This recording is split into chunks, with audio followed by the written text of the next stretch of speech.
വീട്ടിലെ ചെറിയ കോഴിക്കുഞ്ഞു മുതൽ വലിയ ആട് മാട് അങ്ങനെ എന്ത് വളർത്തുന്നവർക്കും ഈ ഒരു വേനൽക്കാലം എന്ന് പറയുന്നത് ഭയങ്കര ഒരു ടെൻഷനാണ്. കാരണം പുല്ല്, അവർക്കുള്ള ഫുഡ്, ചൂട്, അസുഖങ്ങൾ, അങ്ങനെ ഒരുപാട് ടെൻഷനുണ്ട്. അപ്പോൾ നമ്മൾ വീട്ടിലത്തെ കാളനെ ഈ ചൂട് കാലത്ത് എങ്ങനെയാണ് പരിചരിക്കുന്നതെന്നാണ് ഈ വീഡിയോയിൽ കാണിക്കുന്നത്.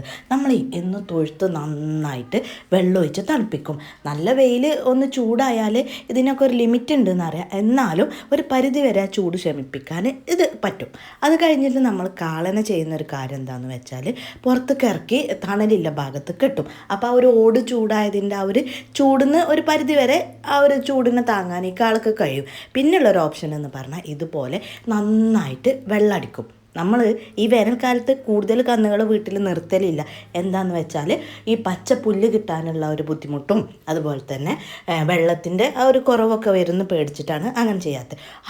വെള്ളമൊന്നും മേത്തായോ ഒന്ന് തണുത്താലേ ഭയങ്കര ആക്റ്റീവാട്ടോ, ഭയങ്കര ഓട്ടം ചാട്ടമൊക്കെ ആയിരിക്കും. നല്ലോണം വെള്ളം ഒഴിച്ച് തണുപ്പിച്ചിട്ട് ഇനിയൊരു തണലേക്ക് മാറ്റുകയാണ്. അതിനിപ്പോൾ കാളന്നല്ല, ഏതൊരു ജീവികൾക്കും ഈ ചൂട് കാലം എന്ന് പറഞ്ഞാൽ മനുഷ്യനെ പോലെ തന്നെ താങ്ങാൻ ഇത്തിരി പ്രയാസമാണ്. നമ്മൾ ചുറ്റിലുള്ള കുഞ്ഞു കുഞ്ഞു ജീവജാലങ്ങൾ പോലും ഈ വേനൽക്ക് പരിഗണിക്കാൻ ഒരിക്കലും മറന്നു പോകരുത്.